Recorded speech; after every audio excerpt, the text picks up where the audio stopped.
guys, we have Mahmoud Al-Durrah. I'm not saying to grow you need 8 units. Absolutely not. But for growth hormone to cause a growing effect, as I get older, the waist gets bigger. And I'm going to test it out first. So I'm going to start dieting. I'm going to see how I look in 6-8 weeks. After I pose, I do a couple of videos. If my waist isn't where I'd want it to be, then Basic peak week protocol. 3 days before the show, I would introduce carbs again. Sodium stays the same. The last 48 hours, that's when I'll have my first 1/3 pill at around 12 p.m. It was lap 8. I'm carrying a nice 4th place position and this dickhead behind me, and he kind of hits my tail. So I slide, obviously, and I crash. And I'm back to last place. So what I do is, instead of finishing the race, I wait for him. And then when I see him in the mirror, I come next to him and I'm like, yeah, you like that? I saw a clip of him where he's like, everyone should be on test. I'm not supposed to say that, but he's not wrong. So my craziest off-season cycle, 1,250 of 600, and rules to follow in relationship. Well, here's the thing. Before starting this podcast, I just wanted to say that ideating steroids for a full show is not widely accepted because it discounts the real work, which is the backbone of this sport. And unfortunately spreads that an unsafe chemical solution is all you need for results. Both of these are antithetical to society's understanding of the sport. And while there will always be some that claim that PEDs are all you need, I would like to deliver an honest message of what is required for achieving top performance, as well as the dangers associated with this route. I received this comment from a user named Nightscarens. But just as a rock climber, the athletes undergoing this path in the sport are willing to put their life on the line for their passion. Just the danger between the two sports is different. Luckily, we do have safety nets in the sport, such as organ imaging and regular blood work. But that doesn't change the high risk one must accept in taking on this competitive lifestyle. What's good, bruv? I'm doing well, bro. How are you, man? You look doing good. What the fuck is... What are you running right now? Me? Just your basic dad cycle, bro. Your 500 milligrams a week. That's cap. You're a liar. Swear to God. I swear to God. 500 milligrams a test. Your arms look fucking insane and your jaw looks chiseled. I have been doing cardio. That's the only thing I've changed. 20 minutes, Stairmaster. But I'm doing that for health reasons. The anabolic cardio, gotcha. But I don't lie. If I was doing 1,000, I'd tell you. Okay. No, I believe you. By the way, real quick, it says you joined in portrait orientation. I don't know what the fuck that means. I've never seen that in my life. So it says you may want to tell them to switch to landscape orientation so it matches yours. Oh. Is that a thing? Oh. Whoa. All right. Good. Yeah. Damn, bro. I'm honored you upgraded me from your desktop to your phone.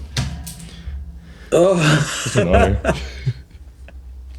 It's because my camera on my desktop or fucking laptop is not as good as the phone. Really? Even though I have an HD camera. Oh, that's... What? Yeah. What camera is that? I don't know, some Logitech thing that I got from Amazon. Maybe that's why, because it's from Amazon. Probably, yeah. No, everything on there is fake. Shit's gas though. Yeah. Have you ever bought something from Amazon and then just been like, I don't really like this anymore, and then you return it, but then you all the time keep what's in there? Just return the box. Yeah, or you get something from Amazon and then you accidentally break it, and then you're like, yeah, it came broken, and then you return it. I'm the type of guy that would do something like that. I can't remember what. I've done that with Wayfair. Wayfair? Yeah, I got a huge podcast table, and it was broken, and one of the legs were broken, and it was I think it was $800. So I took a picture and I was like, refund this, and I'm like, and then I said, and I can't bring it upstairs back outside because I had back surgery. Mm-hmm. So I'm just gonna throw it out. And they refunded me, and I just got someone to fix it. Oh, nice. Yeah. Sick. Yeah. Fuck these corporations, man. They make enough money. Yeah, exactly. It's customer service for you. That's why they're awesome. That's why we love them. Exactly. Yeah. How's that dad cycle going, bro? 500 milligrams a test right now. Yeah. Yeah, I am taking 3 units of GH with that. Okay. Not crazy at all. No, that's it. That's all I'm doing. Those biceps look pretty fucking huge for 500 mgs of test. They're not bad, man. They're not bad. I feel like you look bigger and more ripped than when you were on the podcast in person last time. Probably, I would hope so, because like it's been several months. Wait, why? What have you been doing since? Nothing, because like when I went on your podcast, I think it was shortly after I did the hair transplant in Turkey. Oh, gotcha. So I wasn't able to train for a month, and then I saw you. When did I see you? Like was it April, March? Yeah, sometime around earlier this year. Yeah, so I've only been April. back to training for like a couple of months. Oh. So now I I'm see. like full blown. It's been almost a year. How much time have you did you have off for the turkey thing? A month. A month off. Okay, Zero. 'cause Can't lift a dumbbell in a whole month. for an entire month? I think I just had a pod with Terrence. You know Terrence Ruffin? I think he said his was Yeah. like 2 weeks. Yeah. But Oh is this the same no, place? I needed a month off. That's what they told me. Is this the same place in Turkey that Semaglutide is a hair transplant? Yeah. I've been thinking about this for a while now. I mean, it's not bad. It looks fucking good, bro. Yeah. It looks pretty Yeah, I know. fucking good. Yeah. How have you been though? What have you been doing since the podcast? What's your training regimen like? Your diet? Train legs twice a week, and then 4 days on, 1 day off. Train legs twice a week? Yeah, Okay, twice more than me. Nice. it's because I'm thinking of competing again. Oh, really? Yeah, So that's what the questions from the Q&A were asking. Have you been? I don't know. I only saw the ones you sent me Did you mention it publicly? on my YouTube. Yeah, I was thinking of coming out. So here's the thing. I said if I sign with Raw, I'll maybe do a comeback, like just one show in Classic, not even 212. Whoa. And I wasn't really sure that was going to happen. My Redcon 1 contract ended in September. I was with them for 5 years. And I just signed with Raw 5 days ago. Congrats. Nice. Thanks. Yeah, that's awesome. Yeah, Awesome that's news. fucking sick, dude. Lexi and I Yeah. just saw C-Bum's protein at TJ Maxx the other day. Oh, yeah. They taste really good. I'm just messing around. Okay. Yeah, I haven't tried it though. I heard it's actually really, really amazing. It is. It is actually very good. Yeah. Not necessarily the C-Bum line, but just their isolate is pretty good. Okay. Yeah, but I was using them prior, which is why I was like, oh, I hope I sign with them. So what got you into like wanting to compete again? Aside from the new sponsor, was there anything? No, I don't know, man. I just miss it, bro. Yeah. Yeah. I have been doing other stuff. You got in the comments the whole sim racing thing. It's funny. I DM'd C-Bum about that because he has a Porsche. And I was like, well, now that you're done bodybuilding, you should get into the real challenge. Like bodybuilding is easy compared to this shit. And he was like, is this stuff legit? And then I sent him a clip of me racing on there. It's pretty intense stuff. So I've been doing that. It's that thing behind me. Yeah. So I've been doing that, but I miss competing. Like I just want to do one show. I think the goal is I want to do one show that I coach myself. Okay. Gotcha. I've never done that. I've never done that. I've always had someone telling me what to do, blah, blah, but I think at this age now, and after all these years, I think I can coach myself. And I think that would be a great way to market my own coaching and all the stuff that I do, How old are you now? I'm 38. Dude, you look fucking young. Do people tell you that? Except my ex. Yeah, well, fuck your ex.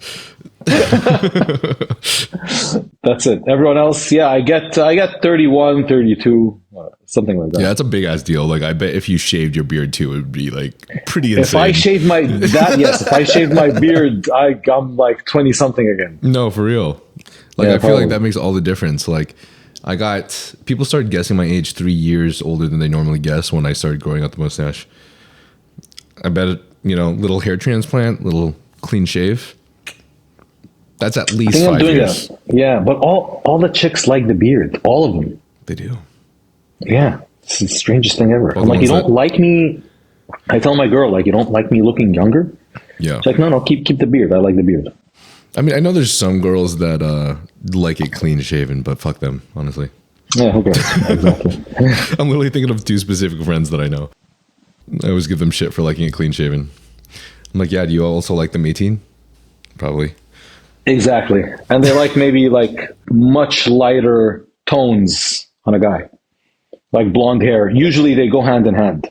So either a chick is like into darker features, like darker eyes, darker skin, darker hair, beard, or they like him like pretty boy, lighter eyes, lighter hair, lighter skin, no shit, no beard. What? So dark and beard isn't pretty boy? What are you trying to say? No, I don't think so. Look at us, bro. Me and you, we don't look like pretty boys. No, I'm pretty. Yeah, we can. Yeah, maybe. You're kind of pretty. Yeah, there's a saying. It's an Arabic saying. It's like a monkey is a gazelle in his mom's eyes. A monkey is a gazelle in his mom's eyes. Same applies for the girlfriend. It's not true with me though. This monkey is a fucking stinky monkey in my mom's eyes. Yeah, she probably sees you as like a very handsome, pretty boy. My mom? Yeah. My mom doesn't have the best views of me, bro. Oh, really? Probably because I'm not a doctor We're or going an into a engineer sensitive anymore. area now. All the traumas and stuff. No, my mom doesn't think I'm a gazelle, man. That's funny. No, it's kind of funny that you say that because I never ever thought about that until now that you just said that now. My current girl and whoever I was dating like previously, they both liked me for my dark skin and they liked it when I had facial hair on. And then other people that I thought of like the opposite. And I'm like, wow, that's crazy. You're kind of right. There's a little bit of a correlation. This or that. Yeah. Have you ever used minoxidil or any of that shit on your beard? On my beard, no. On my hair, you don't every need to. day. Freaking wait, what's your ethnic background? Middle Eastern, I'm Arabic. Yeah, from Egypt, right? Yeah, Egyptian, yeah. Yeah. No, I shaved my beard and it's fully back in 2 days. Yeah, I was gonna say you literally don't need that Full shit. back. Yeah. So like even if I make a mistake sometimes while shaving and I shave it off and let's say I'm not seeing my girl until like a couple of days, I'll shave it off and I'm like, it's gonna be fully back in by the time I see her. Which substance do you think affects beard growth or increases beard growth more, test or GH?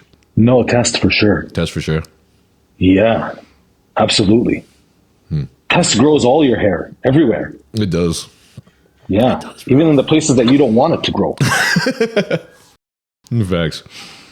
I when I was younger, I always thought like, you know what, I'm probably going to be able to grow a beard finally when I'm like around 27 because that's when my dad's beard started growing when he was 27 years old. And you know, most Asians can't fucking grow a beard worth shit. Yeah, that's true. But then when I turned 27, I started growing it out, but it started growing like really quick and a lot. And even though my dad grew at the same age, I think it was just the test, honestly. The test, 100%. I think it was the test. Bro, for sure. no one in my family has as much back and shoulder hair as me. Like my dad said, yeah, my dad's like 74. He doesn't have back hair at all, zero. Damn. Yeah, Arabic man, zero back hair. Me, if I let it grow out, no good. Well, good thing they like beards and hairy men anyways. Exactly, yeah. Real quick, guys. So while I was looking at the YouTube analytics, I actually saw that 85% of you guys that watch this channel are not subscribed. And I want to ask very little of you guys, but if you enjoy this podcast, if you find value in it, then please do me this one favor and subscribe to the channel, because doing so helps me get bigger and greater guests like the guests you are listening to today. Also, this channel is not sponsored, which means only the companies that I work with, which are Young LA and Huge Supplements, are the companies that can help fund this channel by you guys using the code NILE. So code NILE gives you a discount of 15% off of Young LA, and code NILE also gives you a discount of 10% off of Huge Supplements. And if you decide to purchase anything from any of these companies, it will help immensely for me by using my code. And this way, I can travel to other guests and also upgrade an equipment to make this podcast bigger and better for you guys. So we actually did get a lot of questions in the Q&A, and some of the questions too were asking about like people are excited to see you on stage again. I mean, I'm excited to see you on stage again. I'm not sure. It's weird because like as you get older, like you don't have that same motivation. It's just like an itch to get back in there, but it's not the same for you. Yeah, I mean, like I want to go through the whole thing again, but at the same time, I don't want to diet. Yeah. I mean, but I'm like, you know what? I mean, if I do diet, that's going to be healthy for me. But then the gear, so I'm like, okay, fine. I'll do classic, which means I won't have to gain any muscle. I'll just have to cut down. And like my condition for myself, I don't mean my condition like my body fat, like the condition to compete would be to stay on the same cycle that I'm on right now. Okay. I don't want to add anything else except maybe add T3. That's it. What's your weight class, or what would it be? I'd be under 187 or 186. Okay. Does that make you like are you like 5'6", 5? I'm just like a tiny bit over 5'6". Okay.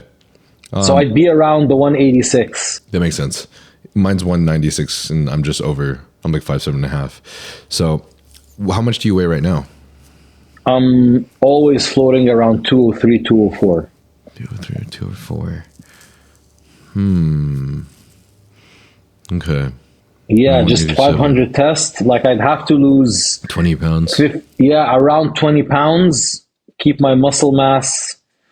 I need to bring my legs and hamstrings a little bit up. Everything else kind of looks okay. My upper body is always like, if anything, I need to stop doing chest. Just stop. Yeah, you got some double D's going on. Yeah, bro, I swear to God, my chest workouts, 3 exercises, 2 to 3 sets each. That's it. 3 exercises, 2 to 3 sets each. That's it. How many times do you hit chest a week? I always try and skip. So like it's usually once a week, and then after sometimes where it's like it starts at the end of the week and ends, or like sometimes every either 10 days or every 7 days. Okay. Yeah. Gotcha. I mean, to be honest, like 3 sets of 3 exercises is, I think, pretty decent volume for a single chest workout. It's 9 really? sets for your chest already. Yeah. It's over 6, so you're definitely hitting like your minimum. I don't. That's not the term to use, but you're definitely hitting like the minimum amount required for you to. I do way more for delts. I do like 4 exercises, 4 sets. I think. I mean, it does differ per person, but I had to do the same thing as you did. Like I had to have higher delt volume to personally grow my delts. I don't know why. I don't know if the whole. I think delts are just very hard to grow for most of us. Maybe. Or maybe some say that even though it's supposed to be like a 50-50 on like slow twitch and fast twitch fibers, I feel like sometimes it just responds better to higher reps or higher volume, personally. Yeah, like legs. Just like legs, yeah. Exactly. Yeah, so. But I'm doing the same thing as you right now. I'm trying to hit chest maybe like once every 7 to 10 days. And, dude, I did this one thing where I was literally skipping chest, and it caused me some insane shoulder issues because I think I just skipped chest for like 2-3 weeks or something, and I think the tightness in my back just overcompensated, and it caused me issues with my internal and external rotation. So like my whole left arm, the muscles in my trap, my rhomboid, and my chest were all so tight that it was basically like smashing the humerus into the socket. So it's funny you say that, because like I have been having recent shoulder pain that I've never had before, ever since I've started the whole like I'm gonna skip chest today. Yeah. Yeah, especially like when I do lat pull downs, when my arm goes all the way up and pull down back, it's like a little right unstable. Yeah. Exactly that. That's exactly what I had. Like I feel like it's in my head. I'm like, is it going to dislocate? Is What's happening there? It feels fucking weird, huh? Yeah, it feels weird. I was like, you okay? What's going on? You know something that's fucked? Like my shoulder pain was like really bad, and then I went to like a physio and I went to an active release therapist, got some advice. They're saying, you know, like I'm probably having another form of impingement, pinching my supraspinatus here, so I need to do some external and internal rotation, like some practices of internal and external rotation. I backed off the back volume just a little bit, and then like 3 days ago, I hit like a pretty damn good like overhead press and incline chest day with like this, you know, closer to the amount of volume I used to, and the shoulder pain has been gone since. So interesting. Yeah, I think it was a combination of everything, but it's weird because it's like, you know, when we want to bring up everything else, it's like, what the fuck? Like, how do I, like, what's the maintenance volume then for me to not cause myself I think maybe and tightness?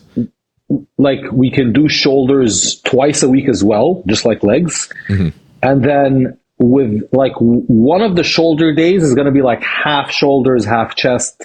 Because usually I do, let's say, shoulders and triceps or shoulders and biceps. Mm-hmm. So what I want to do now, like if I start prepping, what I'm going to do is shoulders and like 2 exercises for chest, 6 sets or 5 sets at most, as part of like the front delt exercises. Yeah, I think that's a good idea. I think like I'll start with rear delts, 2 exercises, 1 exercise for laterals, and then 3 sets or 2 sets for front delts, and then transition to upper chest, 1 exercise, 2 sets, and then transition to flat, 1 set, max out, high intensity drop set, and then go do biceps or triceps. Yeah, I think that's kind of pretty close to what I was doing and what I feel like is helping me right now. I think I'm going to start doing that. Yeah, more delts too, which will help in classic. So do you think, I feel like your waist has probably gone down a lot too, though, since you've like come off and you've been having a break in bodybuilding? So, not very much, no, because I think as I get older, the waist gets bigger. Yeah, it does. I don't know why. What is this, organ growth? Everyone has different theories. That's the thing. Well, I mean, it happens to everyone, regardless of whether or not you're on any PDs, right? So everyone. Yeah, as you get older, the waist gets bigger. I just don't. It can't be organ growth. I feel like that's way too minimal for people's. I don't know.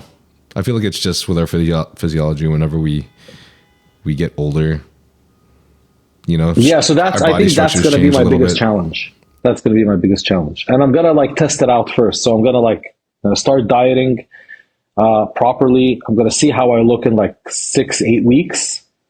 And if I feel like after I pose, I do like a couple of videos. If my waist isn't where I'd want it to be, then I'm not going to do it. Okay. Or at least my waist to leg ratio. I don't have a waist to shoulder issue at all. I have a waist to leg issue. I think my legs have to be either big enough or my waist has to be small enough. So when you're doing your actual prep, though, you're not going to add any like dryers or any like DHT derived PDs? It's because I don't want to mess with my cholesterol at all. And like I'm a hypochondriac, bro. Yeah, you mentioned that in the last podcast. Yeah, the other day I was dizzy in my workout. I think it's because I had too much caffeine for the first time.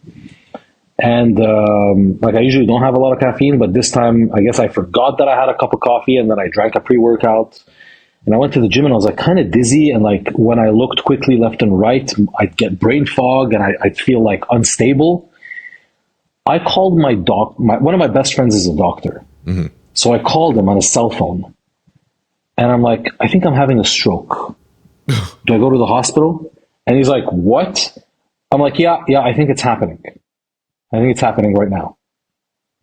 And he's like, bro, go to a mirror. And then he drove to the gym and we started doing tests, those kind of like eyes closed to the nose kind of thing, and walk in a straight line. That's how like fucked up I am in the head when it comes to health. Mm-hmm. Especially that we see every other day on Instagram some bodybuilder who's fucking sick or ill. And bro, I see those posts and they are so demotivating. Like you see it, I'm like, yeah, I don't want to do this anymore. So I don't want to affect my health in any way. Like maybe I can see myself adding Winstrol like the last 6 weeks. So like 500 test as is, GH same dose. I'll add T3 last 8 to 10 weeks, and then I'll add Winstrol last 6 weeks and call it a day. And this is a big difference from the clip that everybody saw about your biggest cycle. Well, that clip went viral, man. It's like Yeah, 3.5 million views. Yeah. So many people that don't even follow bodybuilding at all freaking comment on that shit. It's ridiculous. And people are like, how are you not dead? And I was like, bro, that's kind of like the average. This is what a lot of people do. Yeah. Fucking perceptions of dosages, they're just numbers. Do you think I feel like the Winstrol will probably, I don't know, some people in the audience might think I'm crazy saying this, but I feel like that Winstrol, if that's what you're going for, if you're not trying to gain any size whatsoever and you're just trying to get as dry as possible, I feel like that'll probably be enough. I think it'll be enough too. Yeah. Like worst case scenario, maybe you add just like a little bit of Halotestin in the last week or something if you really want to look a little bit more full. Do you know I've never used Halotestin? That's my favorite. I've never used it. Is there a reason? Is it as good as claimed to be? Well, I mean, it depends on who you are. About every single person I've ever talked to hates how they feel on it, except for me. For some reason, I like it. So, does it give you like the same feeling? Have you used Anadrol before? No, I haven't used Anadrol or Superdrol. Okay, so Anadrol kind of makes you feel ill. Like you don't feel well on it. What everyone says is it just makes them feel very aggressive. So, yeah. Oh, okay. But yeah, no, I've never tried it before. I don't think I will, to be honest, at this point. Like, fuck that. I can't say it made me look really fucking full though, bro. Like trying to convince me. Pretty good though. Like, just try it for a couple of weeks, especially if it's your last run. Like, you know, it's not gonna change much. Cholesterol is just 1 week, right? Yeah. Just kidding, guys. Do your blood work.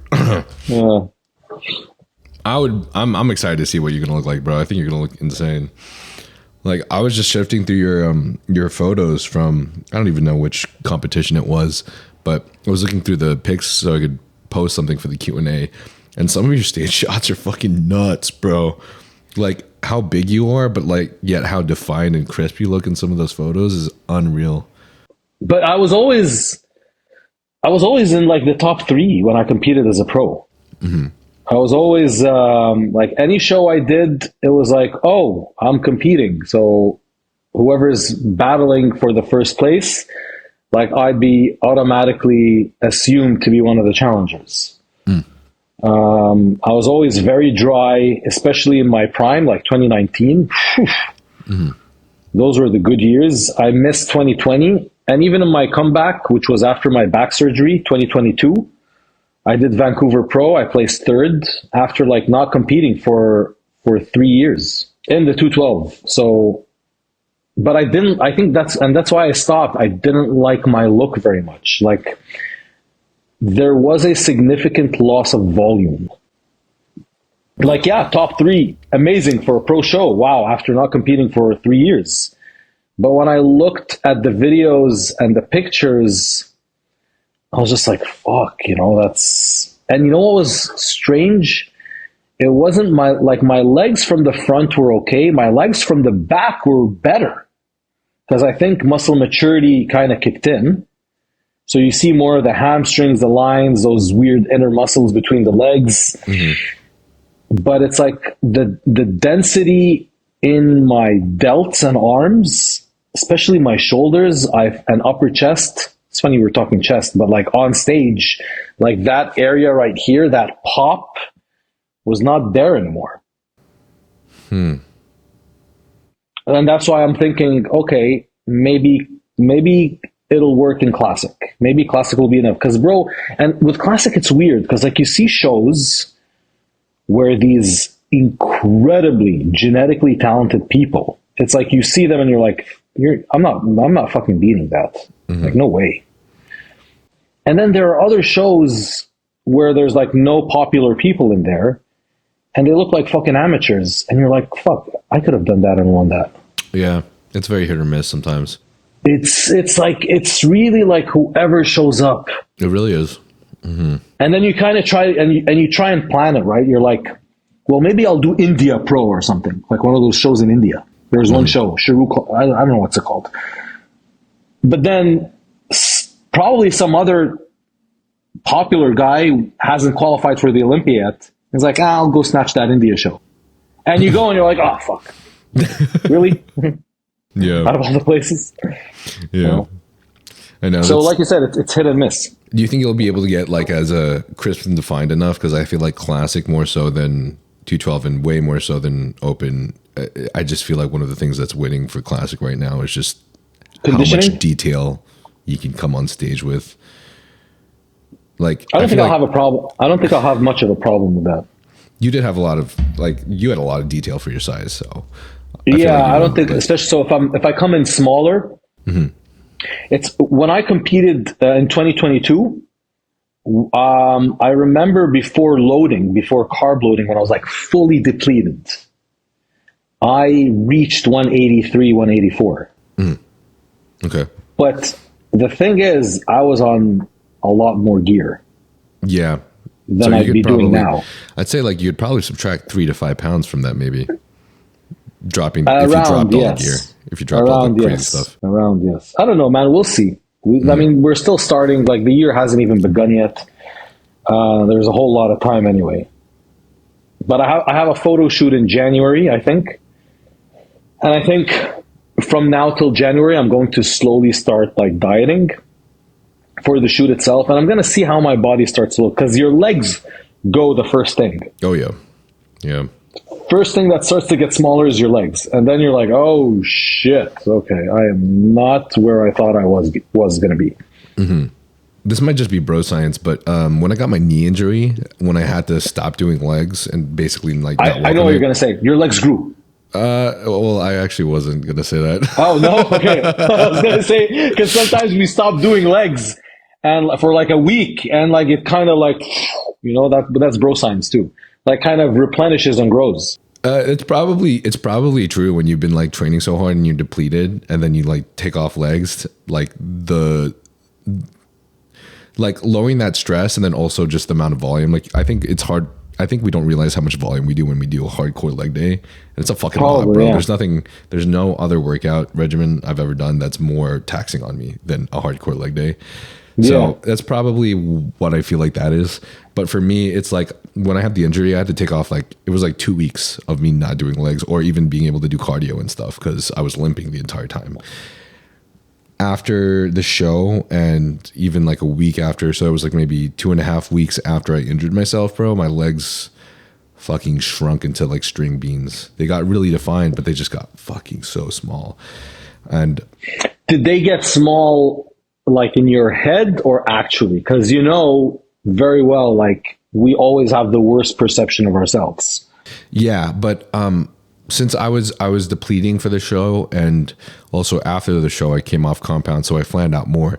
Obviously my entire physique flanned out, but the thing that flanned out and I lost the most of by far was my legs. And you know, as you said, legs go first, but I think the fact that I also wasn't training them, putting any blood in them, it's just kind of shocking to me. You couldn't even do biking? No. It's just shocking to me how much you lose by just being inactive with your legs for 2-3 weeks. It's a lot in just 3 weeks.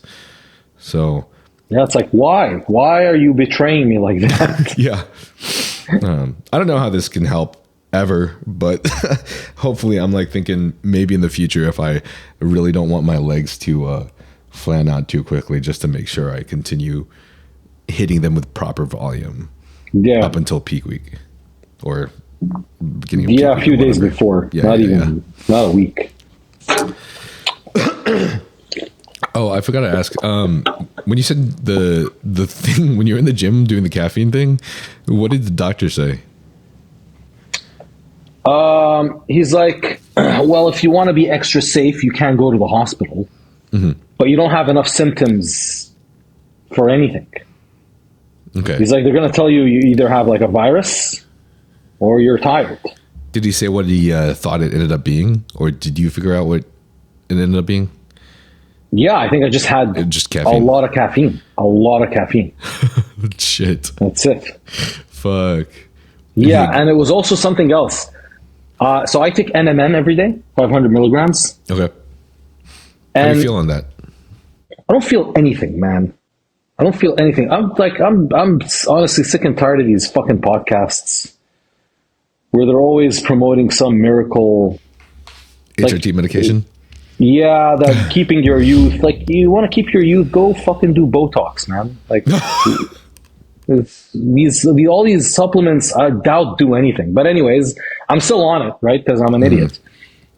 So I'm on 500 milligrams, and I increased to 750. And then I chat GPT'd. I was like, well, I increased my NMN, and I had more caffeine. Can they interact? And chat GPT was like, yeah, that sounds like a good combination for dizziness and like disorientation, which was the symptoms that I was having. I went home and I slept, and I woke up and my eye was twitching. And I felt better, right? Yeah. So it's like, okay, it was just an overstrain on my nervous system. Okay, gotcha. And then next day I was fine. I reduced my NMN down to 500 again. Yeah, and I'm still taking it. I've been on it for like almost a year. I'd be interested if any of the listeners are doing NMN, and if you guys feel anything. I've been advised to potentially try it too, but I don't know. Sometimes I wonder. I feel like I've done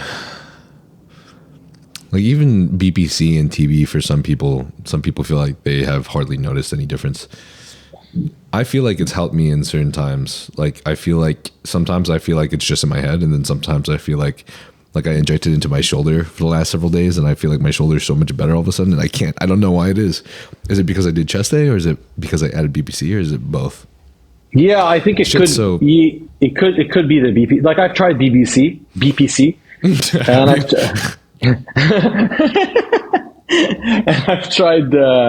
I've tried TB 500. And I think they do make a difference. Okay. Yeah. Like you notice it if you notice it within a few days, it's like, oh, okay, something's happening there. Okay. All right. Yeah. So maybe it's not just in my head. Yeah, but the NMN, like, I don't know. It's on Joe Rogan, right? So everyone has to be like, okay, I'll give it a shot. Maybe I'll look younger. Yeah. Or feel younger. No one does. It's supposed to like provide it's supposed to like replenish the mitochondria for the cells and everything, which slows down the aging process. Is it really? No. You say I look younger, so. How is it different, or how? Well, I mean, I feel like I should fucking know this, but how is it different than NAD plus in terms of? Oh, so NMN produces NAD plus. It's like a precursor. Yes, it's a precursor to that. It is a precursor. Okay. Yeah. Yeah, I've been told this. Yeah. Oh shit. That was weird. Sorry. Video popped up. Well, I didn't see. It was just my porn site. My bad. Oh. Okay. Do you think that there's any regimen or any like compound or protocol that you use that helped you get like as conditioned as like the most conditioned you were when you were competing?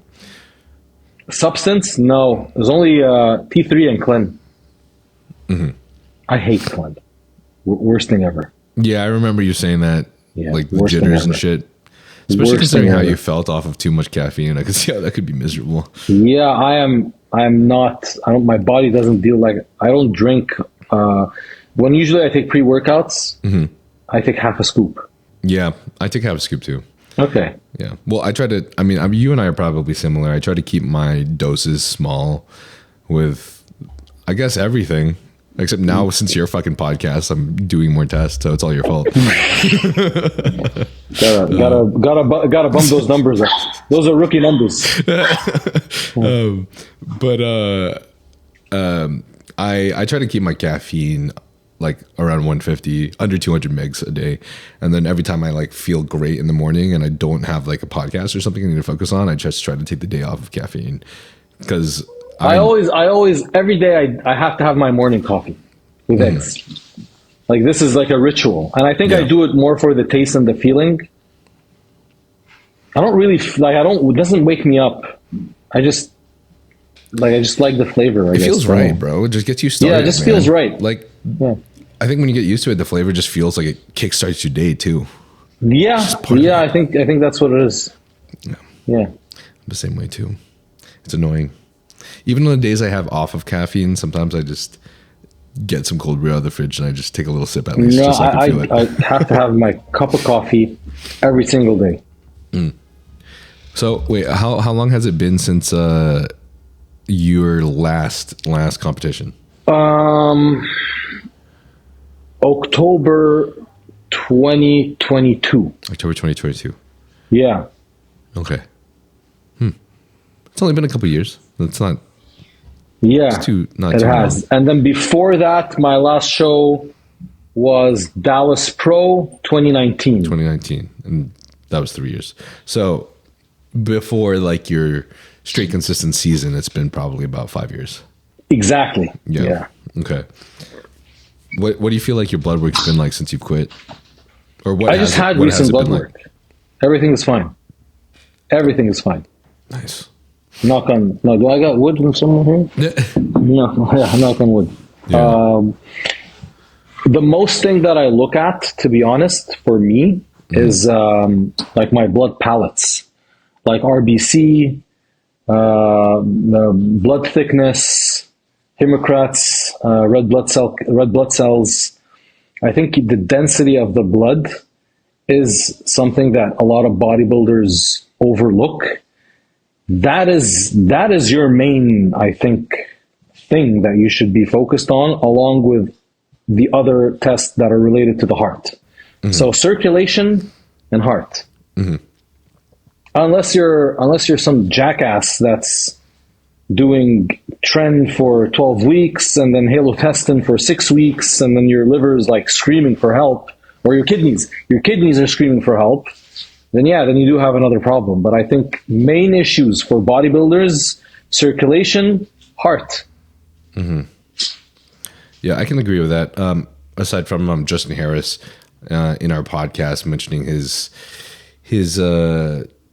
plea for people to be a little bit more concerned about their kidneys, because I think his argument was that, say, like your hematocrit's out of range, you can bring that back. Your cholesterol's bad, you can bring that back. But when your kidney, like your creatinine, for example, is over 3, then you're done. But I mean, okay. So my question is, what does it take to get your creatinine over 3? Yeah, I think that would vary a lot. I've never had. So my basic creatinine as a Middle Eastern, I think, because we're usually a little bit higher than white people. I think white people, they're around like 1.1 or something like that. I'm always like 1.2. Okay. Like just 0.2, yeah, like a couple of tenths higher than the normal, but that's always been my normal. And it never changed. I don't know, but it never changed. Even on prep, like I never went to like 1.5. Did you ever take a astragalus route? Who? Astragalus route? No, I haven't. No. Do you know what that is? No, not even. Okay. It's just like a root and a supplement that people take that's like pretty damn effective for your kidneys, and you can actually titrate up the doses higher and higher, and it always shows more benefits up to like, most people probably don't want to go over like 6 grams or 5 grams or sometimes even 4, but never. The only one issue that I've had with my kidneys, I did once a test and they saw protein in my urine. And I freaked out. Again, the hypochondriac kicked in. I was like, I'm retiring. No more shows for me. I'm done. That's it. And then we just did another test and it was fine. Okay. So it was just an anomaly. Gotcha. Yeah. Yeah, I don't know. It just differs so much. I mean, I would say one of the causes for it, I think that's why it's kind of something that can. But you see it coming though. Do you really though? I don't know. It depends how much blood test, how much. I mean, you can't have. I don't know. Can you? This is also bro science. Can you have like clear urine, and your kidneys are taking a beating? Well, the argument is that you're either in kidney failure or you're not. And that's the problem. It's like once you already start seeing all those symptoms, crazy symptoms, edema and shit, it's there's no reverse from that. You got some renal failure. No. So, and I think that's why it's really scary, because it's kind of like, it's almost like, you know, when you don't have any symptoms of a heart attack or fucking bad. That's the thing though. You don't have any symptoms of a heart attack. Until it happens. Right. And then you're fucked. Right. So I think that's the argument for both of those, honestly, and why bodybuilders honestly should just be pretty damn like you, pretty on top of their health. Hypochondriac with your health. With both. Man. Both. Because it's pretty fucking important. Bro. And I'd say one of the common things I'd say for bodybuilders, because, you know, there's definitely bodybuilders out there that do that, or guys that'll probably mix recreational drugs with their PED use. Or say, like, I don't know, ketamine with Tren or something like that. Because that's nuts. Yeah, that'd probably be some fucking shit for your kidneys. And I've never had those issues. My biggest scares were always circulation. And like, I've once had like a minor clot in my foot after a very long flight. So that's recorded in my records, like in the hospital records. Bro, ever since, any dull pain that I feel anywhere on my legs, I am at the hospital, and I'm like, I have a clot. And like, I do the whole, like, I pretend like I'm having like weakness in chest, like I can't breathe properly, and like shortness of breath. And I'm like, yes, I have all those. Do the ultrasound. Let's just get it done. And that happened, I swear to God, that happened a month ago. Damn, dude. I had dull pain in my thigh, like in my leg. And the thing is, like, I had the leg workout like 2 days prior. I was like, I haven't felt this sore in a very long time. Mm-hmm. And it's not like muscle soreness, it just felt like a dull pain.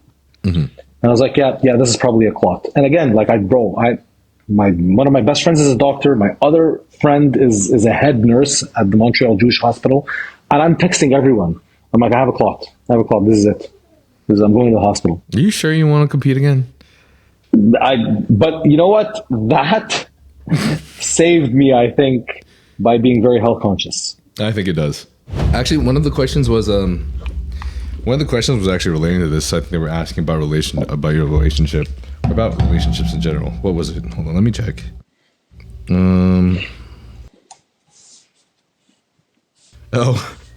Jami Hamed asks rules to follow in relationship. Rules to follow in relationships. Yeah. I mean, I guess kind of a vague question.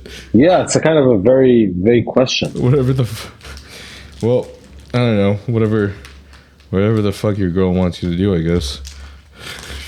I guess watch out for red flags. Yeah. Definitely. No guy best friends. No guy best friends. Yeah. I don't know. That's weird. That's rules to follow. Yeah, no guy best friends. Mm-hmm. Well, that's me. But I'm kind of Middle Eastern, so I'm a little thick-headed with that stuff. Mm-hmm. So like, I guess definitely no guy friends. Like, what? Get out of here. That's not happening. No girls only trips. Really? Yeah, like if she's going to Miami, I'm like, let's just big party. Let's just break up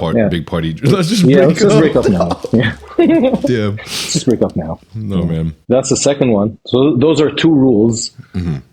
Third rule is, well, here's the thing. Do you know what the biggest problem I find with guys and relationships today? What? They all follow like the Andrew Tate narrative, mm-hmm. which is like, a girl has to do this for you, has to do that for you. And you can have all these rules, like even me saying like, oh, no guy friends, no Miami trips, all that kind of stuff. Mm-hmm. But then the person who kind of introduced these things, a guy like Andrew Tate, the guys who are watching are not Andrew Tate. Like they are mm-hmm. not making that kind of money. Yeah. And I personally think that is a big factor in determining all these things. Yeah.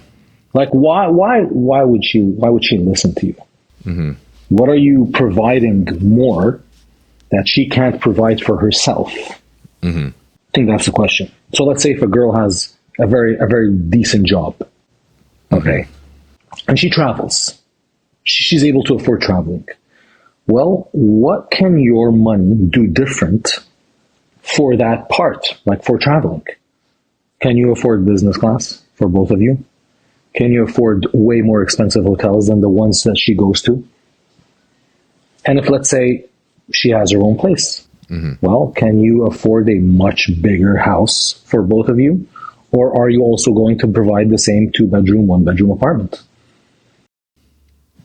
It's kind of the same thing. Like, you can't expect a girl to be like, yes, okay, follows all the rules, does what she tells you, and you're just like not bringing something. And I hate the term, what do you bring to the table? But just like providing something that she isn't able to provide for herself. Yeah, I think this is, I mean, when you're following something like that, right? When you're following some methodologies like Andrew Tate, I mean, I think that's like, if you don't have that, then everything he preaches is not for you. Is related to power, right? Yeah, that's not for you. If you're not making crazy amounts of money, that's not for you. Like, I had a question on my Sunday questions. A guy was like, he likes this girl a lot, but she's had like a couple of boyfriends, like two boyfriends before him, and he can't get over that. And my answer was, like, bro, I've looked at your profile picture. You're not doing well in the market. Like, I've said, like, you're not that good looking. You don't look like you have money, and you're not in a position to be like, I don't like the fact that you had a couple of boyfriends before me, because you can't do better. You just can't. And I think a lot of the problems is a lot of men are just not aware on where they also stand in the market. Yeah. Shit sucks, bro. I guess I don't have much to say about it now. I just feel like there's the thing about all that type of content, like Andrew Tate content, or I don't know, fresh and fits old content and stuff is just, no, there are some guys that I can't stand listening to. Their position that like it should always be like this, I think is just kind of ridiculous, because it's just like in bodybuilding, like there's just so many variances. There are so many variances, yeah. So it's like, not every relationship is going to be like this. Some are going to have like, some women are just going to want to do things for you because they want to. You don't have to actually do all this crazy shit. Some of them exactly, 100%, 100%. Or, people just care about different things. It's just, I agree. silly. I agree 100%. Like, some women will do these things out of nurture and love, not because you can afford necessarily stuff more than them. But what I'm saying is, you're not in a position to be picky the way like Andrew Tate preaches. Yeah. Unless you have that same kind of power and money. Or I would, I would argue, or you have something else, whatever else that is somehow of equal value to her that you give back just for the sake of giving to her. Or something that, I don't know, like maybe you're 6'5" or something. I don't know. Apparently that's a trend now. A trend? Yeah, it is. What? There's this video. I'm going to send you this video where a guy goes and he asks a bunch of women, like, what's a deal breaker? A deal breaker. And then all of them say, oh, if he's under 6 foot. Really? Yeah. All of them, like 17 different women. That's a crazy deal And I was breaker. like, nice. All right. That is a crazy deal breaker. Yeah. Yeah. So being a criminal, that's cool, but like, if I'm over 6 foot, I'm good. My deal breaker is 5'2" or below. 5'2" or below. You? Really? Or no, deal breaker is 5 foot, anything above 5'2". So above 5'2". you must be strictly 5'2" or below. That's it. I'm there. I'm with that. I'm with that. Or maybe, have they ever had a deal breaker like, if you're not on test, you're out? That's a good deal breaker. Yeah, it's a good one, right? Yeah, because like honestly, we live even the generation that we live in now, the world we live in now, natural testosterone levels have been record lowest ever. Yeah. Get on test. I think everyone should, no, I don't want to sound like that other YouTuber who's like kind of insane with the gambling. Mahmoud Al-Durrah. The dad cycle. What's that guy? The gambler who always throws chairs out the window. Oh, Togi? Yeah, that's him. Oh. Yeah. So he was. I saw a clip of him where he's like, everyone should be on test, and it's like he's. I'm not supposed to say that, but he's not wrong. It helps a lot. I think for some people it'll help a lot. Yeah, but there's also a lot of people that have like fucking 800. They're fine. If you vote for Kamala, you need test. Oh God, now we go in there now, bro. It is unreal how it's just unreal how this split has changed and how like just leftists have become more feminine and then how Republicans have just become more masculine. It's crazy. It's just weird. I don't know like how that what is happening. Yeah, things are just swinging back and forth like crazy. I don't know. Whatever. Fuck politics. Anyways, let's ask these questions because I think I wanted to do a Q&A for most of the podcast, but you know how these go. Somehow we talked about a bunch of other random shit. Yeah, we can do that. Shoot them one after another. But before I ask that, I wanted to ask, I think in the last podcast, one of the questions was asking you about your craziest cycle, and then you talked about that prep cycle. I don't think I asked you more in depth about your off-season stuff because that was your prep cycle. And prep cycles are always the craziest cycles. Yeah. But like craziest off-season cycles, and then also your most sustainable off-season cycle that you would choose as like your regular. Okay, that's a good question. Two. I like that question. That's a good question. Okay, so my craziest off-season cycle. Mm-hmm. I think it was around 1,250 of test, 600 EQ, 600 DECA, and 50 milligrams of anadrol a day for the first 4 weeks. For the first 4 weeks, okay. Yes, that was my craziest, and 5 units of growth hormone, or 6. That was my craziest off season. How long? And that was again earlier on in my earlier days, not as I progressed, not when I was like a pro. When I was a pro, my most sustainable, no, not sustainable, because like my regular off season would be around 1,000 tests and 600 EQ, and that's it. That's it. Sometimes I would change the EQ after 16 weeks. So let's say off season is like 8 months, right? 8 months, I want to put on a lot of mass. 1,000 tests. The first 4 months I'm on EQ. The second 4 months I'm on DECA. Okay. And sometimes I would switch the DECA with, so like my off season in my last prep, when I was doing my comeback, I didn't use DECA, I used Primobolan. Okay. Yeah. Now the most sustainable off season, like full blown bodybuilder, like 212 open, I would say 750 tests, 400 EQ. This is like, again, off season where you want to build, and 8 units of growth hormone. 8 units of growth hormone. How come higher growth hormone for this? So I've noticed that whenever you're under 6 units of growth hormone, it kind of maintains what you have when you're on a calorie deficit, and it helps you lean out. When you want to build muscle, you got to be around 8 units of growth hormone. That's when growth hormone helps building muscle, like growing new muscle. Really? Yes. And you know who said that as well? Dorian Yates. Yeah. Well, Dorian Yates is also Dorian Yates, and he's also like the biggest fucking motherfucker. So,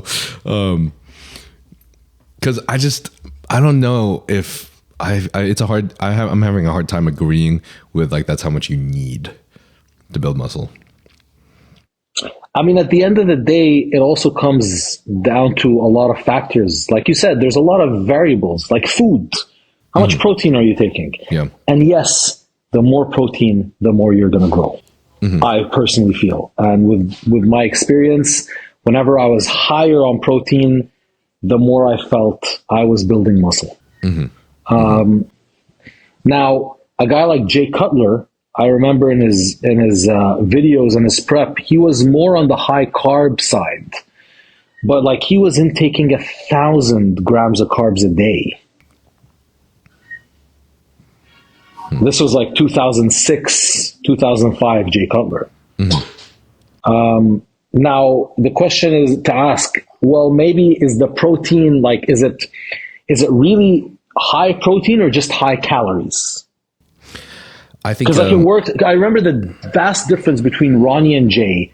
Ronnie was intaking crazy amounts of protein. Yeah. Crazy amounts. Like, was it like 600 a day or something like that? Yeah.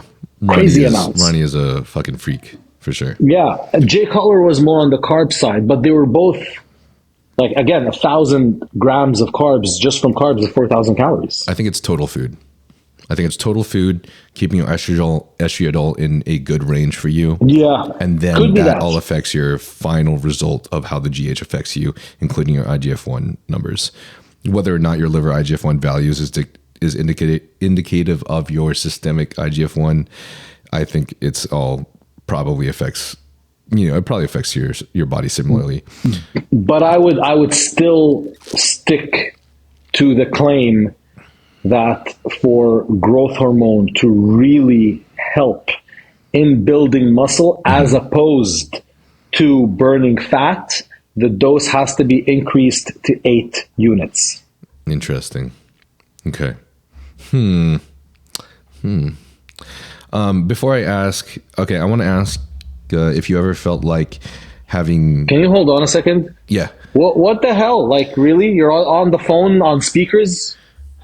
No, someone's has something on. Oh, sorry. Okay. In that case, it's fine. If you feel like any of the medications that we spoke about today may benefit you, such as BPC 157, GH secretagogues such as Tesamorelin, IGF-1, oxandrolone troche, semaglutide, then you can obtain these from Trensparent HRT, and the link for that will be in the bio. If you feel like you're experiencing symptoms of low testosterone, such as depression, anxiety, lack of motivation, as well as lack of sex drive, then you can get this checked out as well by getting your blood work done at Transcend, and they will provide you expert medical analysis. Transcend HRT has worked with many professional bodybuilders and pro athletes, such as Thor Bjornsson, Phil Heath, and Jeremy Buendia. And if you feel like this podcast has any relevancy to you, I do believe that this clinic will provide of great benefit to you as well. I was curious if you feel like this level of GH that you took made any changes to your structure or like your proportions. When I went over 8 units, my waist started getting bigger. And this is like, I have the before and after. Same pose, same lighting. During the Olympia prep, nothing changed except my GH dose. I went from around 6 to 15 or 12, like high. Nothing changed except my waist. Do you think you can share these? And like I immediately noticed, like weeks after, my abs started to open up a little bit. And you ate the same amount of food? Everything was the same. Everything was the same. I had just won Vancouver Pro. Olympia was 10 weeks away or 12 weeks away. I kind of chilled for like 2 weeks and I had 10 weeks. And in those 10 weeks, went back to the same diet, same everything. But the only difference was GH was 12 to 15 units. The only thing that I noticed different was my waist getting bigger. Can you send me these pics so I can? I will actually. Yeah, I'll find them in podcast. Okay, cool. Because obviously you've seen from like the clips too. There's just so much controversy on this. Like if we post a clip of this, there's going to be so much fucking shit in the comments talking about how like GH doesn't grow your waist, or it's going to take way longer for your organs to grow. All these things. No, bro. You see it perfectly. Like the waist was like kind of like this, like inwards. And then the like few weeks later, it was like kind of like a little bit out. Waist was still small, but just the outline was perfectly like changed from just a little bit inward to a little bit outward. And I remember we sent those pictures, me and my coach, we sent them to Ron Hashi, who was one of the judges at the Olympia and who saw me win Vancouver Pro. And he told my coach, watch his waist. It looks like it's getting bigger. And everything else was the same from peak week, diuretics, water, everything. Everything was the same. Okay. I think people would probably, we would all argue what science is causing this, but I mean, I think this is good anecdotal evidence, but I feel like I just feel like it can't possibly be your organs growing. Like it's got to be something. Could be your intestines, could be your, I don't know, your stomach, could be inflammation. Yeah. It's got to be something crazy. Like I feel like just upping your doses in general. Like say that you took, just hypothetically, you took twice as much PEDs on your second show than your first show, and twice as much GH on your second show than your first show. Your waist will be bigger. Yes, your waist will be bigger, 100%. You'll be way more full everywhere else, but your waist is also definitely going to be bigger. We see that all the time. The question is, why is it bigger? Is it really organ growth? Is it intestinal growth? Right. Is it stomach growth? I don't think it's organ growth. It's got to do something with, I don't know, just water weight and fullness. Could be water retention. Could be the growth hormone was causing a lot of intracellular fluids, like between your organs, water. Mm-hmm. Yeah. People forget that your body is like 70% water. This is why I also argue, though, that there's these fucking stupid comments on clips saying like, oh, you got to take this much, you got to take fucking 5 grams or shit. And I'm like, dude, you guys are probably not the ones that are winning shows with shape or aesthetics, and then also probably not the ones that are the most considerate about your health. Like, don't fucking post that and say that, because you're going to start making kids think that they should just take that much, and they're going to fuck up their health and they're going to fuck up their shape. Like, people want to look good, you know? Like, these days, it's not just about being as big as possible. You know, the days of just size and open is over. Like, but the problem is that we're seeing how the internet rewards these people. Like most these young guys who start documenting their juicing journey are getting crazy views and popularity. Oh, you mean like Togi? Well, I guess I'd even go further back and say Sam, but at least Sam Sulek is like very, I'd say he's inspirational to a lot of little. Like, I don't think he ever once talked about his doses either. No, he didn't, and he's like a very solid, grounded individual. You know what I mean? Yeah, he is very grounded. Very grounded, low key. Like he's probably making a ton of money. You don't see him in any way or form kind of going crazy with all that money at all. Yeah, same personality. Bro, very humble. He like turned down a fuck ton of sponsorships. He was just like, nah, I'm good. I know about that. I don't know. I guess he just wants the bodybuild or what, but maybe like really stuck to the core values of what he loves doing. Yeah. So cool. There is a difference between a guy like Sam and a guy like Togi. It's funny because you know what's hilarious? What? You know, he was like hospitalized recently. Who? Togi. What was it for? Did I make a video? I made a video about it. That's a thing. Made a video? Yeah. Fuck, I can't remember. Okay, yeah. He mixed Adderall with meth. Something like meth? That. Yeah. No like that. way. That's maybe Adderall with Coke. No, he said meth in the tweet. What? Yeah. What's funny was that a week before that video, I had made a video about him. Yeah. Saying this guy is going to end up in the hospital. Yeah. And then right away when he was in my script guys who send me like scripts to do for the videos, they're like, bro, video now, Togi's in the hospital. I'm like, oh, thanks, man. That's good content. Keep it up. Keep them coming. No, fuck. My guy. So in the video, I was like, I said, but that's why I do all my content in Arabic, so no one in English would understand. So I said, Adderall is for lightweights. I think next time you should do Coke and meth together. Oh, Jesus. Yeah. Coke, You can get methamphetamine. away. You can get away with anything in Arabic. That's the best part. Because the Middle Easterners, like, we have thick skin about all Yeah, this you stuff. wouldn't tell me what the fuck is going on with those Disney movies. Oh, right. Yeah. Yeah, no, I want to keep my sponsors, man. I should have fucking asked you after the podcast. I forgot. Well, all right, next question. Let's ask these Q&As, yeah.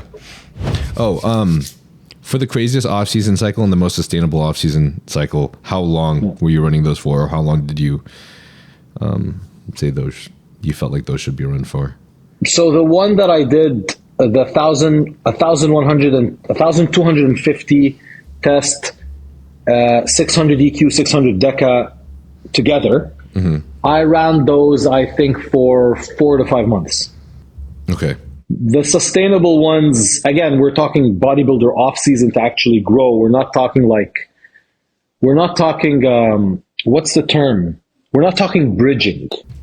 Like, if you're bridging between cycles, 500 would be the sweet spot.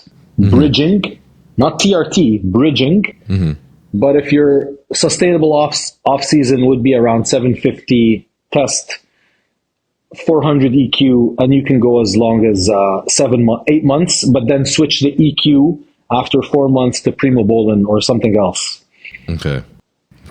And is there anything that you would recommend for people to make sure that they don't die? Get their blood work regularly on it. Always blood thinners. Like Cialis? Like when you no, I mean, yeah, you could use that, but that's more. I think that's more for blood pressure. Yeah, for blood pressure. But like just mini aspirin or there's that supplement with an N, nattokinase. Oh, yeah. Nattokinase. Yeah. Nattokinase, yeah. So that with aspirin, and you don't have to do baby aspirin. Just do the whole aspirin once a day, especially when you're on EQ. Does that not have also bad side effects that come with it? One aspirin. Really, bro? Like, we're Halotestin, like aspirin? Yeah. If you're thinking side effects of aspirin, you should find another sport. Yeah.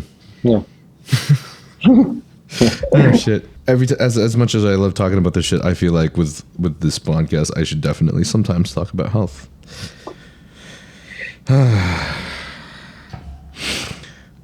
We know how some of these bodybuilders are. Yeah, no, it's part of the Either game, man. hypochondriacs like you, or we run Or just all the don't give tread a and shit. cocaine at the same time. Yeah. IFBB Khalid asks, this return for Olympia, not just for fun. I want to see him in top 3 Olympia 212, not classic. He's got to go home, man. Tell him to drink his Lipton tea and go to sleep. Yeah. I want to see you in classic for sure. But I hear all these stories about guys just eating a lot less meal or a food volume to try to get their waist smaller. And I feel like since you don't need to upsize, I want to see you do that, dude. I want to see you try to get your waist I want smaller. to see me do that, and then That'd I be can cool. actually record the transformation and like put these claims to the test. Like, will reducing my food intake get my waist smaller? And I'm doing that now. Like, I'm eating 3 solid meals a day and 2 shakes. That reminds me, actually, I forgot about our conversation about GH earlier. One of the other reasons I was surprised when you mentioned 8 IUs as like what you need to gain mass.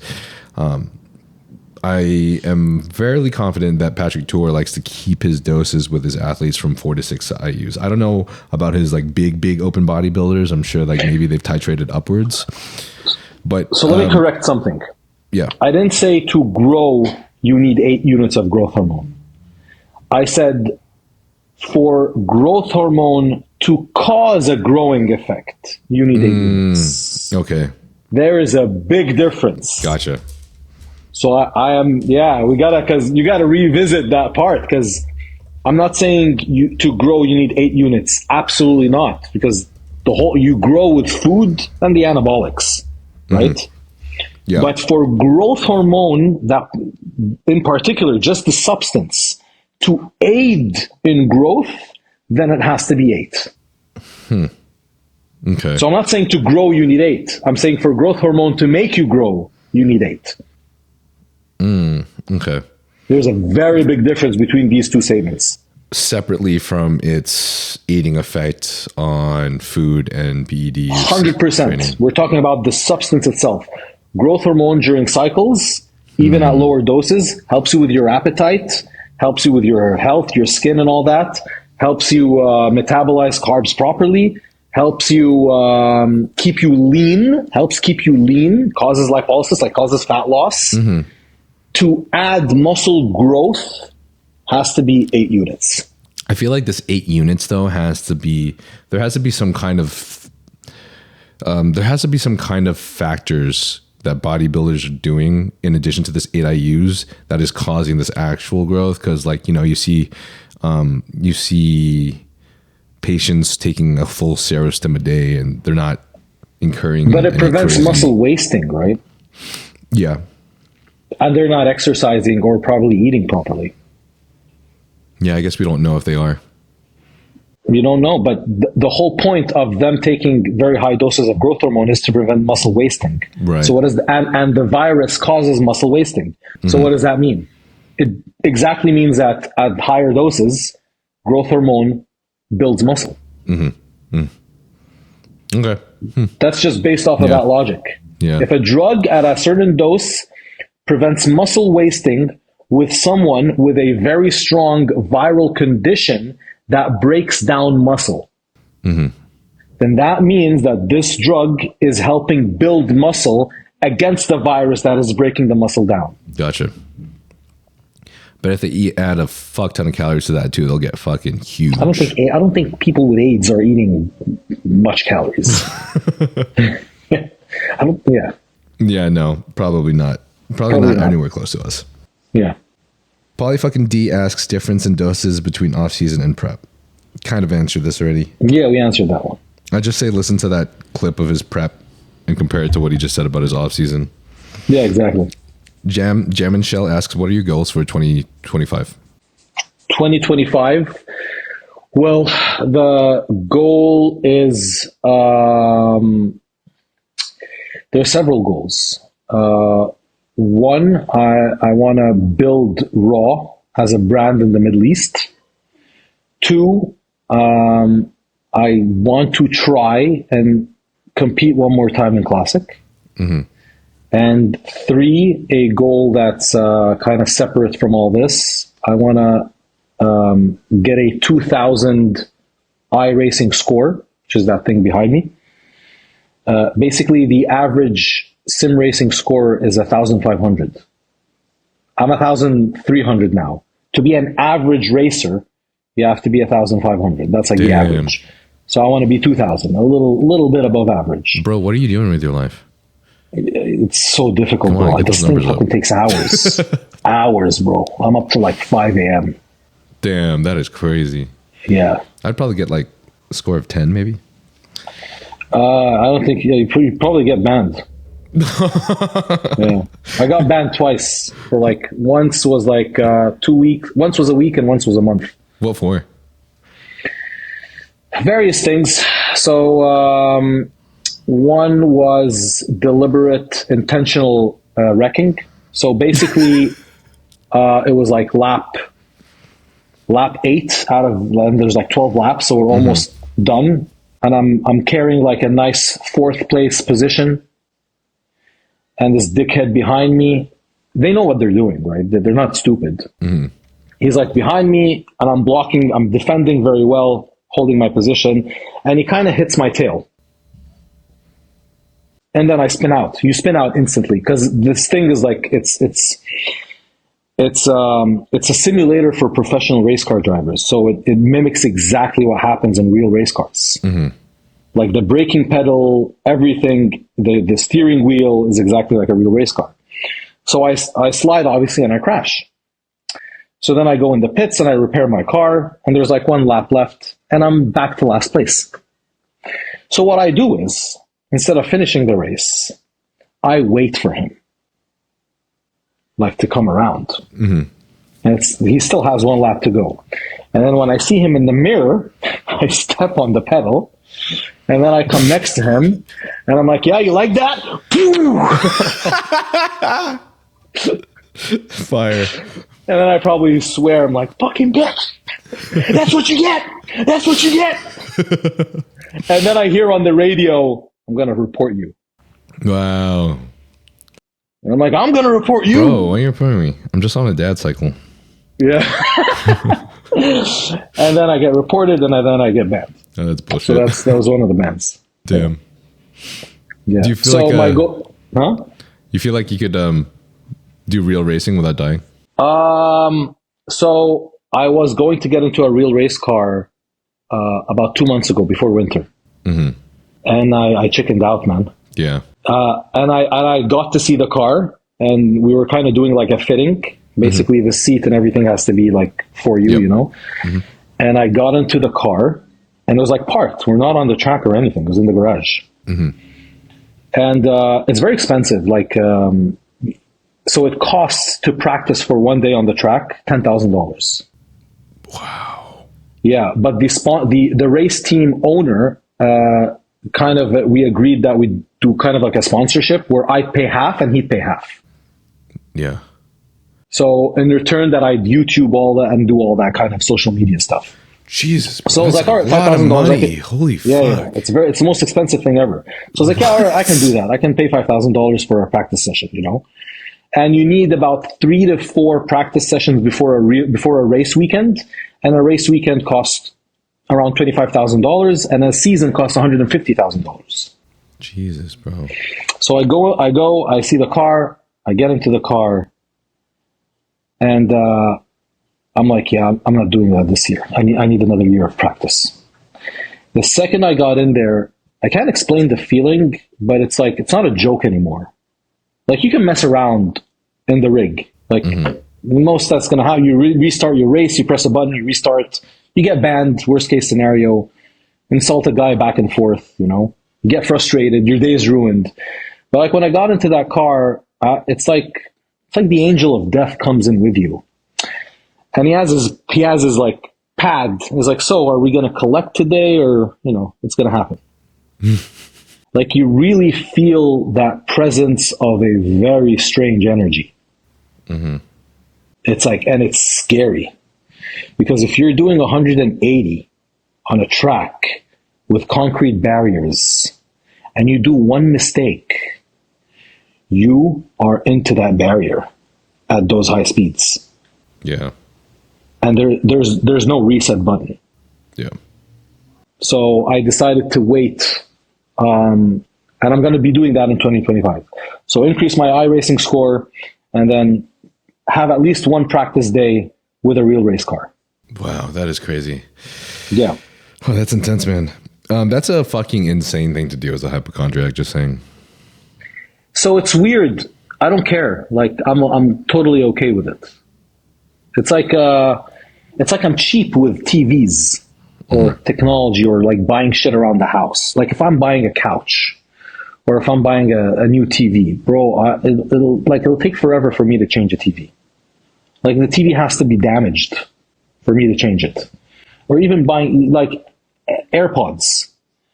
Up until 2 years ago, I still had like the wires, because I was just like too cheap to buy them. I was like, I don't want to spend like $200 on fucking headphones. But I would easily drop $5,000 for more carbon fiber on my car. So it's just like, there are certain things where I'm like, I get really scared of, like bodybuilding and health. Yeah. But then adrenaline junkie, 100%. Gotcha. Yeah. Wow, insane. Bro, I could go shooting once a week for like an entire year for the cost of racing once. Oh, That's yeah, crazy. yeah. No, it's a insanely expensive sport. And also, you'll never reach the top unless you start racing at 2 years old. 2 years old. Like, these Formula One race car drivers, they're in cars before they're able to walk. All right, let's do this Q&A. Justin Henderson asks, highest HGH dose recommended without risk of affecting insulin sensitivity? 3 units. 3 to 5 units. 3 to 5 units. Yeah. I heard somewhere around like 4 units and above, you gotta like be extra careful. 3. So I'd say a little bit more considerate. Yeah. 3. Noah Small asks, do you struggle not feeling like a god with TRT now instead of the higher test cycles? Yeah, so when I was doing real TRT, like 150 milligrams a week or 125 milligrams a week, I feel way better on 500. Like 125, I felt, this is just brutal. Damn. This sucks. Like, How long did you do it for? No, I did it for like a whole year or something. I did it for a very long time. And Yeah, after 2022, I stopped everything. You don't feel like it slowly got better? No. Just like, well, I mean, you don't feel it anymore, but you see it in your physique and your lifts. Your body gets that soft look, soft human look. I fucking hate looking human. I don't want to be a normal human. Damn. Will Jr. says, Gear Talk, how much test can you run without taking AIs and DHT blockers year round? 0. Oh, no way, really? Of course. What? You can't even do TRT without AIs? No. That's crazy. Yeah, of course. How frequently do you inject? Twice a week. Sometimes, like when I was doing 125, I'd like to split the dose. But at 125, I was doing once a week or once every 5th day or 6th day. But I was still taking AIs. I feel like maybe that could be why. Like if you injected every day on 125 mgs, I feel like you would not. No, how would you even do that? Like 10 milligrams a day? Yeah, you just use a tiny insulin pen. Oh, but it's too thick. The oil is too thick. It's not too thick. Unless you're doing suspension. Promise you, you can do it. You can microdose every day, and it's more stable levels.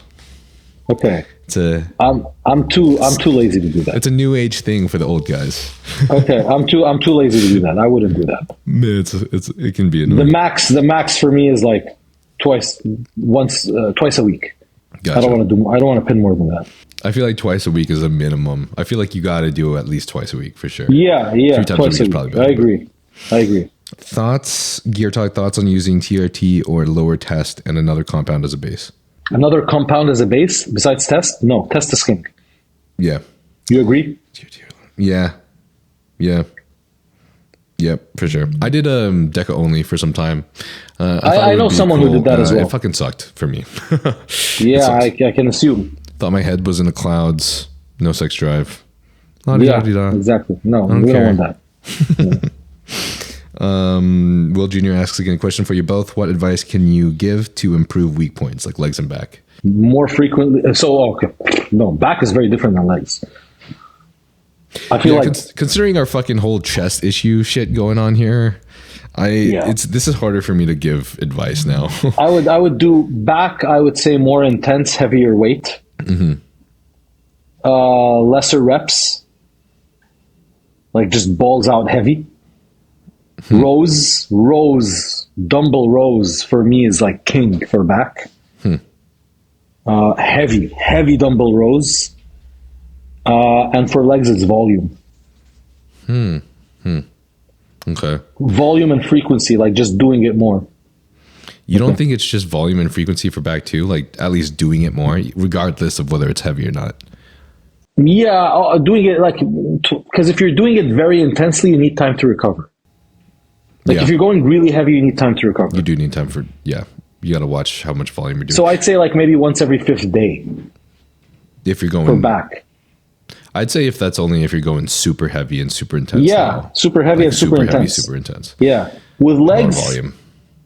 I would say 2 days a week for legs, and even add a 3rd day of hamstrings with back. I like that idea. 3rd day with hamstrings a lot. Yeah. On the last podcast, Terrence mentioned, oh my God. Is this the last question? No, we'll ask the last question. I'm just trying to remember what he said. On the last podcast, Terrence mentioned Michaela Aycock. She had, like, according to him, like the worst legs in women's bodybuilding. And then over the course of a few years, and I think for 1 year, she basically did literally no other training except for legs 3 times a week. And I saw that transformation. That was crazy. Fucking insane, right? Yeah. It's fucking motivating, man. Yeah. It's motivating as hell. Danny Bryan asks, have you all ever felt sick, in particular to taking high doses, high RBC? Like dizziness? The only time I ever felt sick was with Anadrol. I just felt ill. That's a perfect word. Ill. Like I don't feel well. Right. Queasy. Feel like throwing up. No appetite. The most I've ever felt that was bad was honestly just like when your hormones are fluctuating. Like say that you have upped your doses a bunch, or like you missed injections or something. That's whenever I actually feel something that's like not positive. I feel that kind of fluctuation affects me mentally more than physically. Mentally. Yep. Yeah. Well, Yeah. Jason asks, how's your relationship going? It's going. I keep that stuff very private. Oh, do you? Okay. Yeah. Yeah. Yeah. Very private. Yeah, I don't want people to know anything. People ruin stuff. Yeah. I get worried about that. I used Yeah. to keep stuff a lot more private, but Kankaya Turk asks, and we already answered this about training splits. Qin Ferguson 08 asks, all the bad things people are saying about HCG. People are saying bad things about HCG? Apparently. I don't even know about that. I mean, the only thing I know about HCG is, was it Dave Cook mentioning on my podcast about how some guys will take HCG and feel symptoms of high estrogen, even though they don't have high estrogen. Well, yeah, HCG will increase your estrogen. But even if they don't have high estrogen from HCG, some of them will still get symptoms of it. No, I've never had that issue. No, I'm on HCG too. Like once every third day, small dose. Love it. I always loved HCG too. Only recently did I notice whenever I jump back on it that I feel more aggression. No, I don't notice anything. Just more gains. More gains. Yeah. More gains, more baby gains. Yeah. Baha Yosef asks, accept a 75K per year job or risk it all and follow a path in your head? Follow a path in your head. 1000%. Otherwise, we wouldn't be here, right? Yeah, exactly. Because imagine like you get fired from a job that you don't even like, and you took that job sacrificing something that you'd love doing every day. Mm-hmm. How shitty would that be? Yeah. It's like picking. It's like going for a really ugly chick, just because you're thinking like she's going to be very loyal, and then she cheats on you. Yeah. That's great. That's a good example. I just feel having like a purpose in your life is just the most important thing. And it is. Yeah. You can find purposes in any other place, but I think for a man, the most common and the nicest place is your fucking career. Yep. You gotta wake up every day wanting to do what you want to do. Fuck in the house asks, hi, Nice may name. I ask, should we increase the testosterone injection dose in rebound phase? What? I think he's just asking about if he should increase his doses in a rebound phase. So What's a rebound phase? I've been having this discussion with a lot of people recently, which I actually really like. It's the reverse diet versus the rebound, what they do and what they prefer. What did you do when you were competing? Did you always reverse diet or did you rebound? Rebound. You rebounded? Yeah. Like took advantage of that phase. Yeah. I like the idea of the rebound. Yeah. I've reverse dieted my entire life and then I just That's where you rebounded make after the this last most show. amount of. I feel like I did. Yeah. I fucking feel like I did. But when you rebound, though, for sure, you definitely have to, when you up your food, some coaches like Patrick Tour don't actually make your total dose high, very high. It's like they think like, oh, the food and the absorption of your food should be able to I compensate am with that. for I am higher with doses. that thought. Yeah, I am with that thought. But I do Reduce your doses, and the food should be enough. And you have to reduce your doses because when you rebound, that's when a lot of the health stuff actually can start to kick in, with the high blood pressure and all that, with the rebound of water especially. Oh, yeah, that's true. And that's when you want to reduce the other things that could contribute to those side effects, like high blood pressure, mainly high blood pressure. So definitely reduce your dose and rely on the food and steer, just keep away from sugar, man. It's the worst during rebound. The worst. Why? The worst because it's such a contributing factor to more water retention. But the bad type of water retention, bro. Sugar, and people think it's like it's more sugar than sodium, at least for me. Okay. Yeah, and That's keep an your interesting- water intake very high. Interesting take. All right. Water intake very high. Let's just do like 3 more questions. 3 more questions? Okay. Rambo is really looking forward to this podcast. That's a good question. That's okay. We'll take that as a compliment. That's nice. Tyrone Forey asks basic peak week protocol. Oh, that's different for everyone. But mine... What was yours? So, I generally go low in carbs like the last 2 weeks. And then 3 days before the show or 2 days before the show, depending on how full or flat I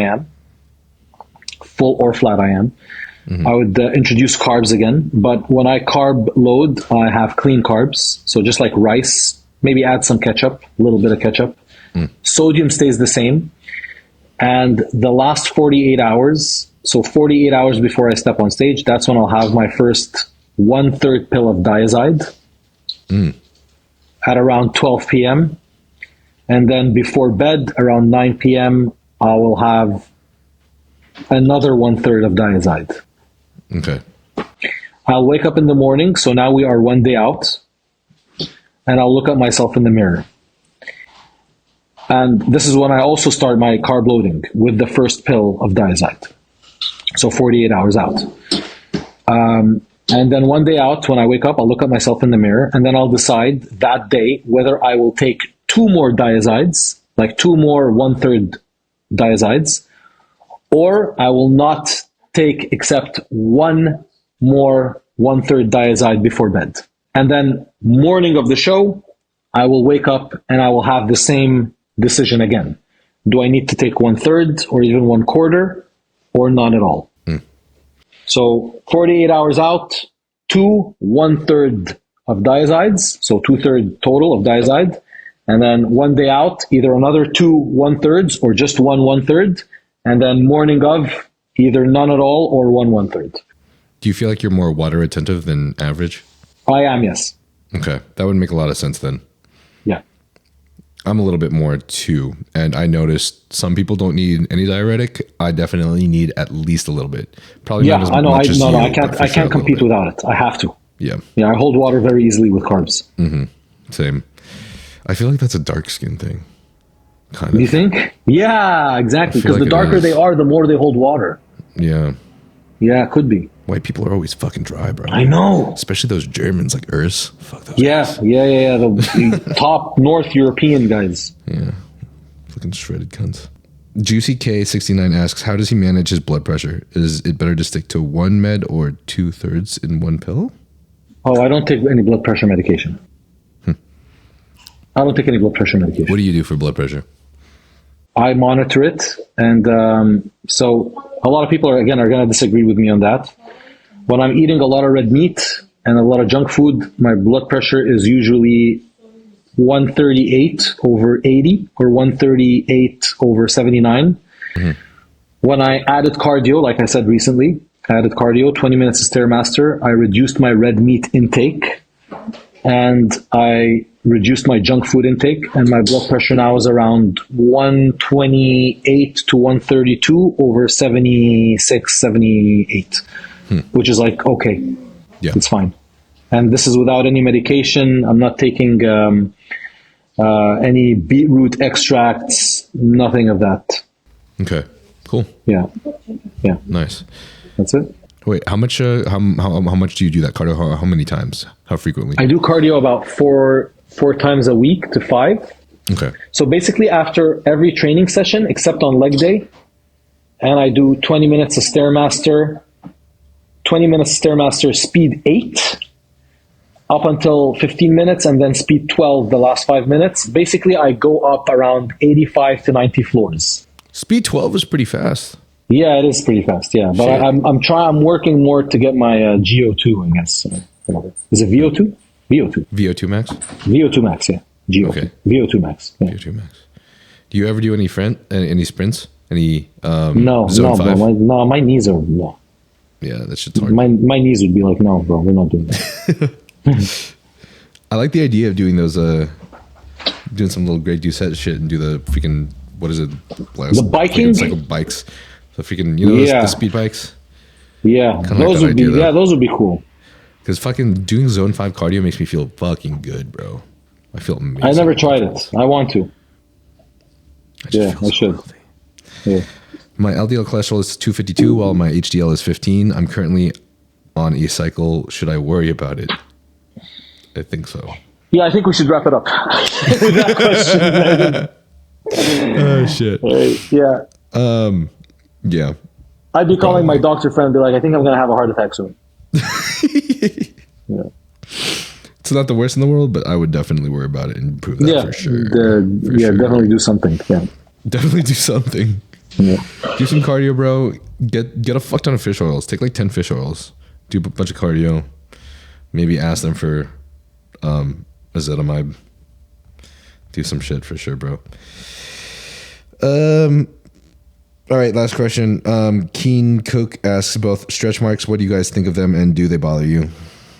I don't have a lot of stretch marks. Yeah, I have some, but I think they're sick. Actually, let's just do the next question. Devin asks, ways or methods on minimizing bubble gut? Bald head? Bubble gut. Bubble gut. Go to Turkey. Yeah, go to Turkey. Bubble gut. Everyone's going to Turkey, bro. Everyone is now. All the bodybuilders are. Yeah, but you notice that everyone is losing their hair. Well, I mean, of course. No, but right? Generally, even forget the fitness industry. I read a statistic that 50% of men are going bald, which wasn't the case at all like 30 years ago. Really? Yeah, really. No way. I swear. Read it. What if that's because everyone's jumping on TRT? Maybe. People are listening to Togi's advice. Oh, shit. Fire. Yeah. Bubble gut. No, there isn't. I mean, don't eat like a pig. Insulin makes your gut grow, I think. IGF, I don't know. I mean, this is all bro science, to be honest. We don't really know. We don't really know. This is all bro science, and I think it's just like, don't take too much gear. Yeah, I think that's a really good way to go about it. I think, and Justin Harris and I had a really good discussion on our podcast about it. Same with Dr. Todd Lee, and I think we all agree that I think food volume and slowing digestion with a lot of orals and gear is going to be a big effect on that. Whenever I focus on having like less volume and less orals, less anything that slows my digestion, my waist gets a lot smaller. Yeah. It's nice. Yeah. Just less gear, less food. Yeah. And like, when are you taking the most orals and also slamming the most carbs? Freaking right before your show for a lot of open bodybuilders. Yeah, I've never done that. And I try to stay away from orals as much as possible. Mm-hmm. Yeah, I think that was everything. We're good? Yeah. All right. Yeah, I forgot whatever else I was going to ask, but we'll do it next time. So next time we'll do it. We'll do it again for sure. Yeah, maybe I'll come down. We'll do another one like in person. Dude, please. That'd be dope. Those are always so much better. I love doing it in person, man. Yeah, I'm going to try. I always like it's winter now in Canada, so I'm definitely going to go to a sunny state. Mm-hmm. And if I go to Cali, I'll hit you a visit. Bet. Please, dude. Please. And let's get a lift in. Will do. And let's do just back. We'll do that. Without any chest. We'll do that. Absolutely. Cool. Where can everybody find you? Guys, last time, none of you followed my Instagram. So please follow my Instagram at the Durrah. And that's it. That's all you need to follow. It's only one link. You don't need to follow anything else. Sick. Awesome. Thanks, guys. Thanks for supporting. Thanks for watching. Up your doses. I'm just kidding. Please don't take that as the moral from this podcast. Don't. Be careful. Do your blood work. And subscribe and click the bell button, because then we can have more podcasts with Durrah. Thanks, bro. Cheers, man. Have a good one. All right. You too. Peace. Cheers. Peace.